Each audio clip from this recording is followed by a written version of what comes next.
I was chatting to a friend the other day on the phone. When I put the phone down, I just thought, oh, I must give Mum a ring. Strange. That happened a few times recently. Mum passed away last November. We'd been expecting it. She was diagnosed with Parkinson's, good 5 years ago. The rapid kind, it turned out. I didn't know there was one. She initially had the odd fall, lost her balance, things. Her hands started shaking. So I went initially to help her at home, which wasn't easy because I lived 5.5 hours away. Anyway, I went and stayed for her to start with. Then we realised that Mum was going to need more care on a day-to-day basis. So we got one carer in who came in daily, then had to stay the odd night. And then as things progressed, Mum had started walking with a stick. Then she went to needing a walker in the house and outside just to get down the road and back. And then it just seemed to rapidly progress. She needed another carer at night. So we got 2 carers in, but then I had to go and cover their holidays and Christmas. And it got really difficult, especially for my journey and my missing out at work, at home, and, not seeing my grandchildren. But we sort of plodded on and we tried to get Mum to move back here or to Surrey near my brother. She wasn't having it. She wanted to stay put. We promised her as well that she would never go into a home, which we made happen. Once we started the full-on care, it wasn't always easy, of course. Carers had to take time off.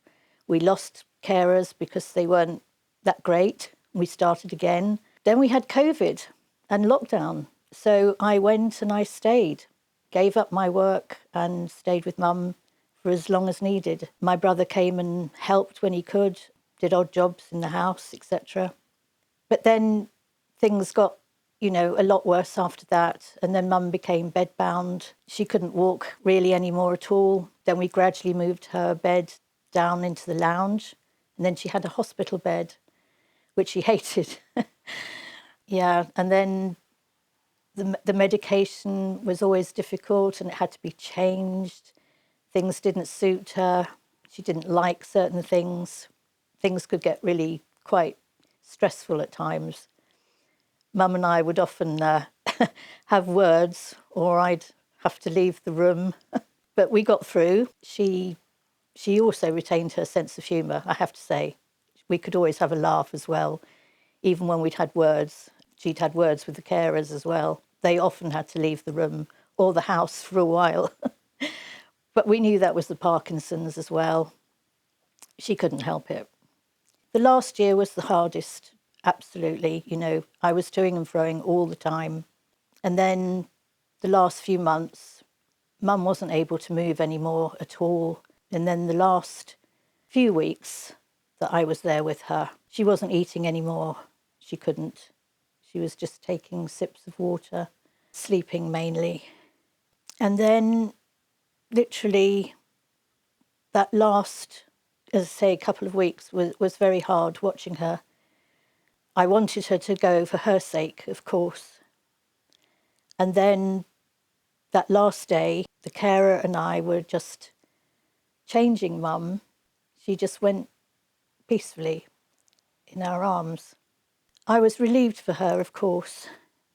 We laid her down and we knew she'd gone, we knew. But I kept checking her. I couldn't help it. And I kept saying to the carer, I don't know, I think there's still some breath. I still think she's breathing. And the carer said to me, no, Sue, she's gone. And I knew she had gone, of course. But it was hard to see her like that. But the hardest thing was when the funeral company came to collect her. Of course, I hadn't been involved in that before. They were lovely people, really lovely. And I put a teddy with her, one of her favourite teddies with her, because I kind of didn't want her to be on her own. But when they came and collected her, took her out of the house, that was the hardest bit ever. Knowing that I would never see her again. Anyway, my brother came down later day. We started to look at all the photographs, chat about, the past, the years, everything, really.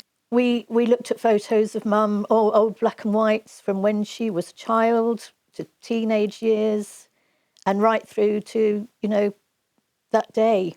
That was good. It sort of helped.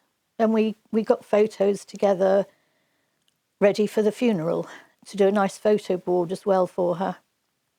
She was very pretty, and I do miss her very much. Grief is not what I was expecting at all. It hit me sort of suddenly, I guess, when I got home. I thought I was just going to feel total relief for Mum and all of us, really. Yeah, it's surprising how it's hitting me now and every day. I guess it will for a long time, really. It's just, yeah, very hard to say goodbye to my mum.